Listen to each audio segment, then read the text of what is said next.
Recently, I went to Cebu. Meron ako nakita ang violation doon. And meron mga pumalag at hindi nagustuhan yung ginawa natin doon. RA number 11311. Pakitingnan nyo nga po yan, DOTR, LTFRB. Kasi when I went to Cebu, I inspected the North Bus Terminal and I saw many violations in there.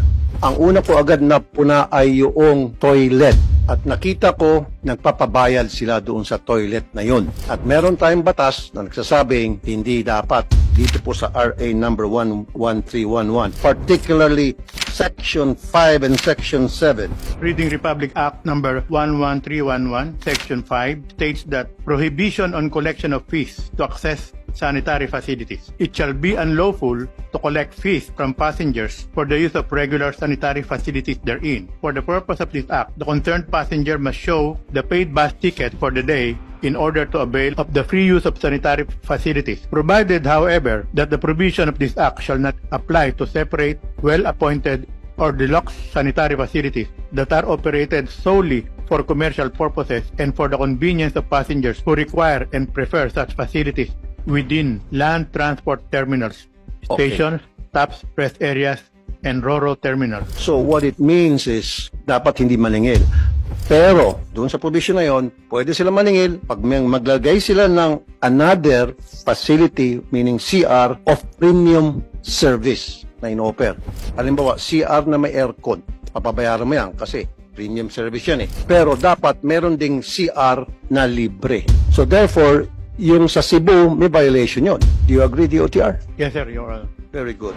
Now, since may violation, kasi yung Cebu North Terminal is being operated by the provincial government of Cebu, LGU. It's not privately operated, although I know na it was, the piece of land was donated by SM, correct me if I'm wrong, yun ay ginamit nila para gawing terminal. Now, you did say ASEC Joscoro Reyes na mga violation yung North Terminal sa Cebu. So sa violation na yan, ano ang sanction? At sino mag-impose ng sanction?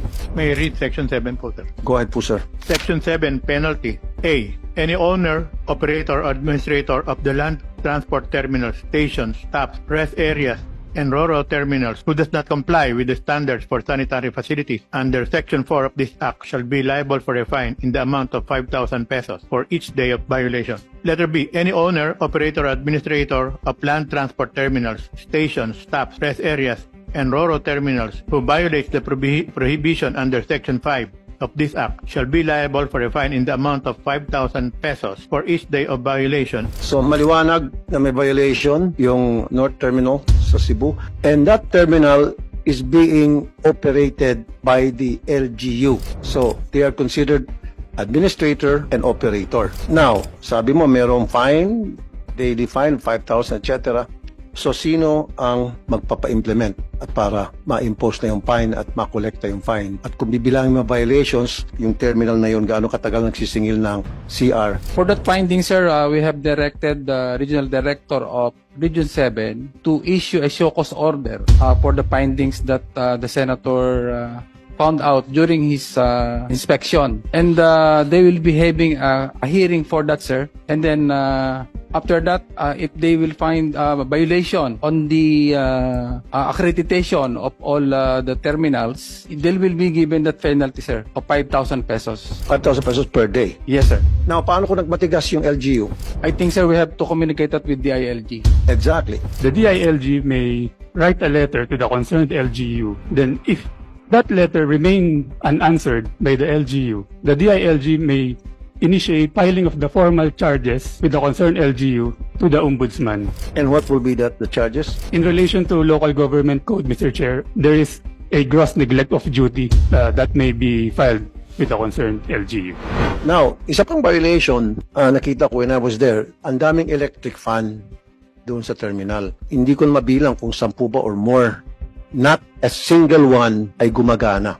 Tanghaling tapat yan. Pinagpapawisan yung ilan sa mga pasahero doon na nag-aantay ng kanilang scheduled na biyahe. Pero pag pumunta ka doon sa ticketing office booth, ang lamig, nakasweater pa yung mga empleyado doon. Pagdating mo sa admin office, nakasweater pa sila dahil sa lamig.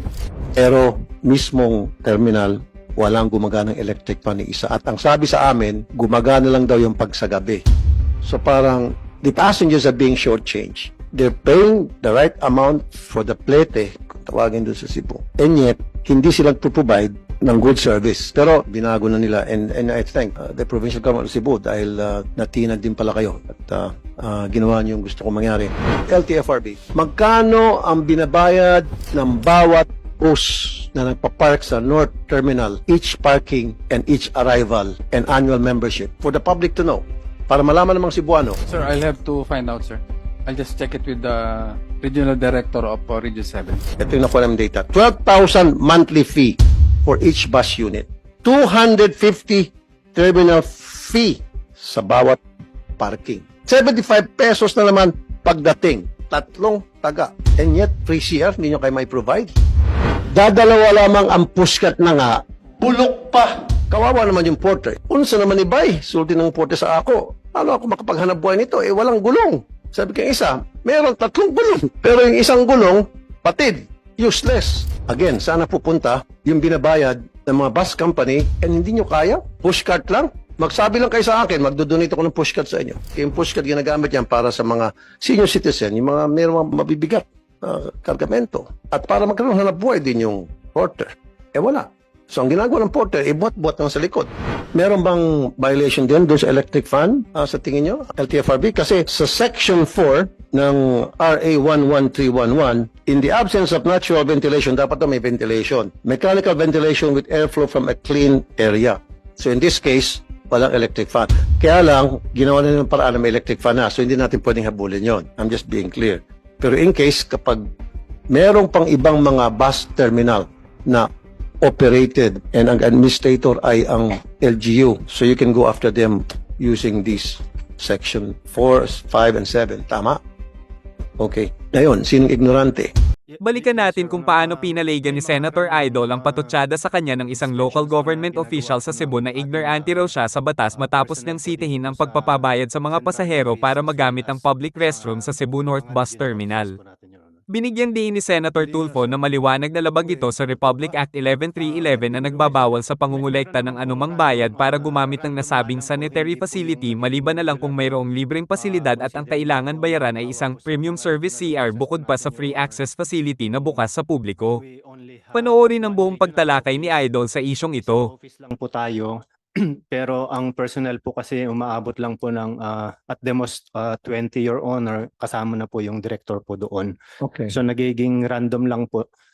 Base din po sa mga unang pagdinig po natin at sa recommendation nga po na dapat po regular po yung inspection, nakikipag-ugnayan na po kami sa sa Department of Budget Management para po madagdagan po yung personnel, yung lalo na po yung technical personnel po namin para nga po dito sa mga inspections po na gagawin. How important is the safety of the passenger to you guys? Paramount importance yun. Very good. Opo. Okay, that's what I want to hear. Now, if it's paramount to you, then dapat you should do it every single day. Habang maaari, lahat ng mga bus. Kasi ako, sir, naikot na ako, Cebu, dito sa NCR. Ang palaging sakit na mga bus karamihan dahil sa pagtitipid, yung mga putput na gulong, nire-recap lang nila. Which is risky and dangerous. Dapat palitan na ng bago, nire-recap lang. Pag nire-recap yan, madudulas pa rin yan, subject to, prone sa pagdulas yan, especially pag medyo umulan-ulan. O, punta ka sa lahat ng mga bus companies, puro recap kadalasan.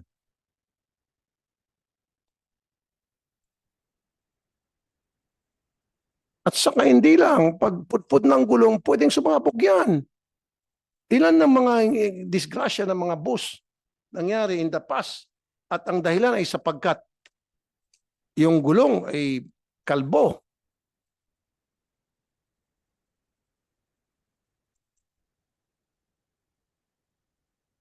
May mekaniko tayo rito. Si Mr. Danny Libradilla. Sir, ano ang danger meron? O si Mr. Ladi Libradilla ay isang bus mechanic. Siya isang expert bus mechanic.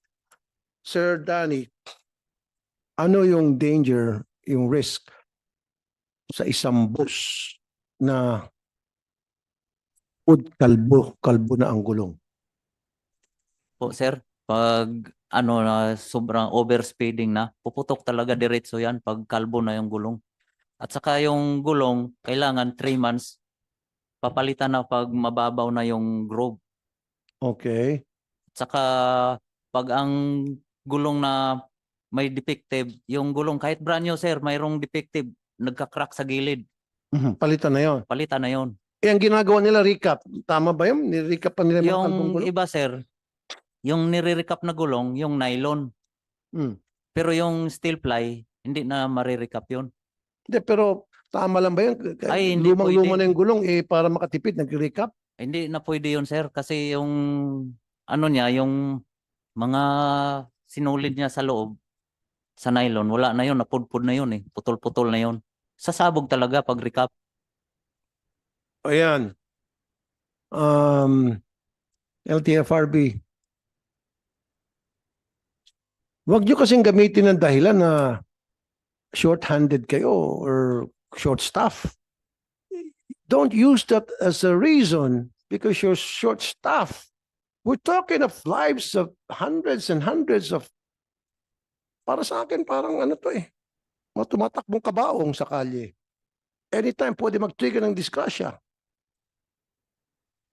No, gawa kayo ng paraan na mag-inspect kayo, magdagdag kayo ng tao.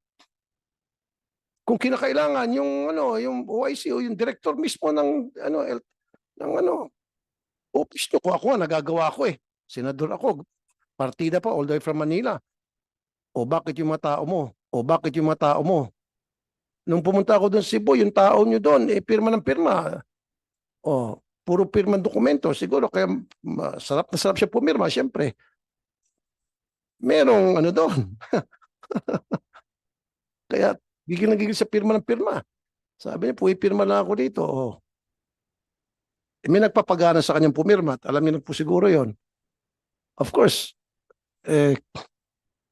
kailangan din magpirma ng dokumento para mapabilis yung trabaho, mabilis yung prangkisa. Pero like you said earlier, paramount is the passenger safety. So, buhay ng mga tao yun. Mag-inspect sila, sir. So, paano sir, pag nag-random inspection naman ako at ganun pa rin mangyari, anong gagawin natin, sir? Yes, Your Honor. We will instruct our personnel and our regional offices, Your Honor, na mag-conduct more regular inspections along not only terminals but also the units within the terminal, Your Honor. But, with particular check on the tires also, Your Honor. And brakes. yes. Okay. Meron ako nakitang boss, pupunta ako sa Cebu, hinahanap ko yung driver, nagla-lunch daw. Alam mo, sir, executive director ng LTFRB, yung brakes niya para kumagat pa or para nakatayo pa, tinalian ng goma. Ayan, tinalian ng itim na goma. Ayan. Ayan. Sige. Duct tapes pa. Yung clutch, hindi lang nakita ng camera. Yung itim na goma, para humigpit siya para hindi maging maluwang-luwang.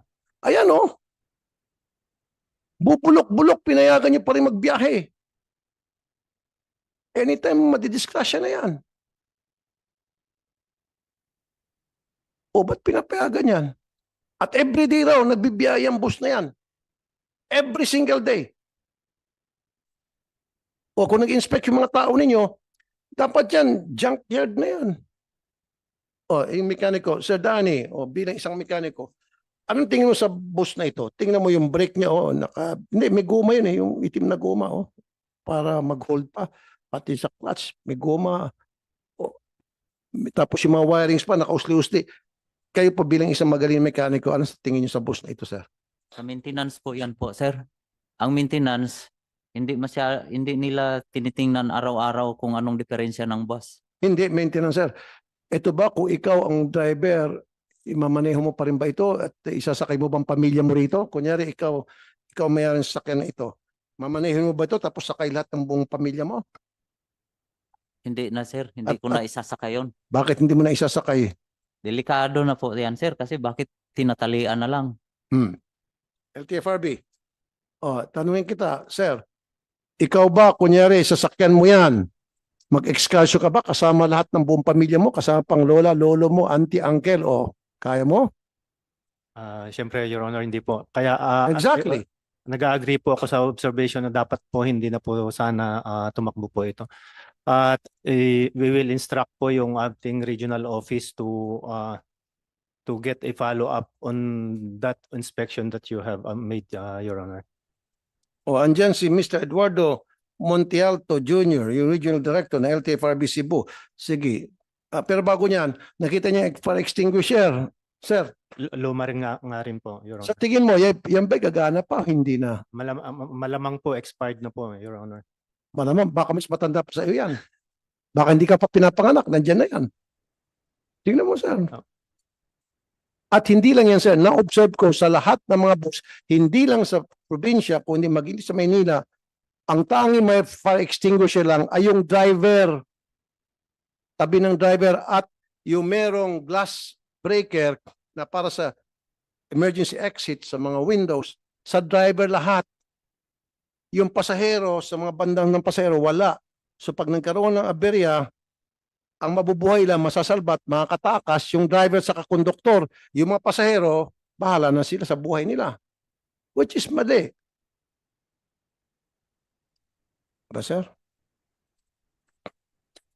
Isa pa, wala man lang ginagawang inspeksyon sa mga pasahero na sasampa sa bus. Paano kung merong isang, which nangyari nito in the past, may abusadong tao doon na may baril. Medyo nakainitan yung katabi niya sa upuan. Nagkabarilan. Dapat bago magsakay ng bus tulad ng ginagawa sa mga aeroplano, sa mga barko, metal detector man lang security guard to ensure na wala in his possession, wala siyang dalang baril o knife o ano pa mang bawal dapat sa kanyang katawan.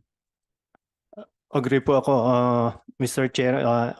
Isa nga po yan dapat sa mga requirement po ng isang bago po sumampa po yung mga ating mga pasahero na dapat yung bus operator po o kaya yung kahit man lang po yung terminal meron po yung kahit handheld device po para po ma-check po yung mga ganong Nangyaring ganun sa atin. So why? So kailan natin ma-implement yan? Pagkatapos po nito, Mr. Chair, magme-memo po kami kaagad po sa ating mga regional offices at saka po yung aming personnel po dito sa central office na mas paigtingin pa po yung inspection po ng mga terminals as well as units, Mr. Chair. In the past few years, marami na pong aksidente ng mga bus na binibigay ng dahilan ng driver kaya siya na aksidente ay nawala ng preno. So at the first instant, I would like to acknowledge the presence of Senator Grace po. Excuse me. Senator Grace po, thank you for coming. So, sir, bakit ganon? Walang ano, sir?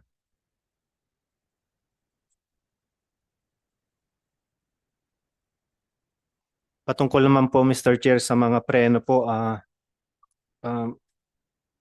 we will collaborate more with LTO for the Pero you acknowledge the fact na karamihan sa mga aksidente nagaganap base doon sa salaysay ng driver pag inimbestiga na siya ng mga pulis na walan po ako ng preno. Paulit-ulit na lang yan. Anong ibig sabihin yan? Inutil ang LTFRB sa pag-inspect. Dahil kapag hindi na maulit dapat yung dahilan na walang preno. Because yun agad doon kayo mag-zoom in, magtatarget sa lahat ng mga boss to ensure na regularly yung mga brake pads ay nasa kondisyon na tama.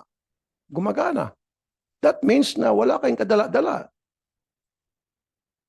we acknowledge, Mr. Chair. And we will do more with particularly on the brake pads as well as the tires, Your Honor. At saka dapat merong regular maintenance din. Di ba? So, wala ba kayong ginagawang pag-inspect sa mga bus companies o sa mga medyo random sa mga unit regular, siguro once a week o surprise. Tingnan ko yung service records nyo. And then in-inspect nyo rin yung garahe ng bus kasi hindi naman nila dinadala yan sa talyer sa salandi. Sila mismo may sariling talyer. May sariling mekaniko. Then inspect their talyer to ensure na yung mga mekaniko nila ay qualified, certified. And regularly, Tinitan nyo rin yung mga gamitan nila sa pag-maintain. Tama ba itong mga gamit na ginamit nila? Baka kupong-kupong pa to, baka di martilyo lang ito, hindi to pasado.